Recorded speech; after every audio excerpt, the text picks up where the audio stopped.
stalking is becoming a social activity. I also think it's becoming almost like a team sport. And that's one of the reasons why I felt like I had to write this book, because once I'd met hundreds of other victims of online and digitally assisted stalking, it started to become really clear to me that this was something that people are enjoying doing. It's becoming a form of entertainment, not just big celebrities, but just somebody who has become disliked, where people group together, work together, strategize, coordinate the harassment and destroy their lives. We had I'll just mention briefly, a guy called Alex Belfield, who was sacked from the BBC Leeds, and he basically decided to stalk lots of people. He's in jail now. I got a long sentence in the end.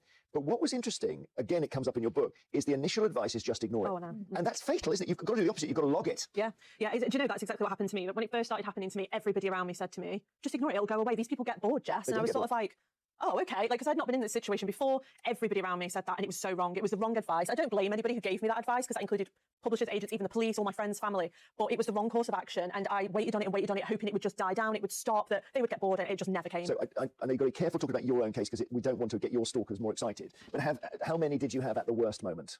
I don't know if I would actually know the answer to that, but I can only tell you what I think I know, which is probably between about 8 and 15. Okay, and was something you'd done that they didn't like, or was it just a disparate group of people? It was, I think originally, from what I can tell, it was not connected originally, and it became connected because websites and fake accounts were set up that brought everybody together. But it got pretty bad when my first book came out in 2020, and it went viral. And that was when I started getting death threats and rape threats and really graphic, horrific messages. And my laptop got hacked right in front of me. Somebody took over my computer. The police had to take my IT and that sort of thing. And they're trying to dispirit you or break your spirit, or what? From the research that I've done, and also from my own experience, I think part of the tactic is to wear you down. It's almost like, you know the phrase, the process is the punishment. It's that they're not going to necessarily take you to an end point where they're going to physically attack you or murder you or something like that. It's that they can use so many different systems against you that you end up so exhausted fighting them and trying to defend yourself, especially because now I think more modern stalkers and online stalkers, they use things like complaints to your employer, complaints to your regulatory body. They go to the police, they put in fake social care reports that you're abusing and neglecting your children. So you get overwhelmed and you spend so much time trying to protect yourself from these people who could be your family and friends in secret.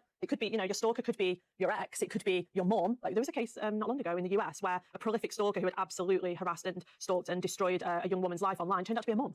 God. Her own mum? Her own mum. It was her own mum using anonymous accounts. Incredible.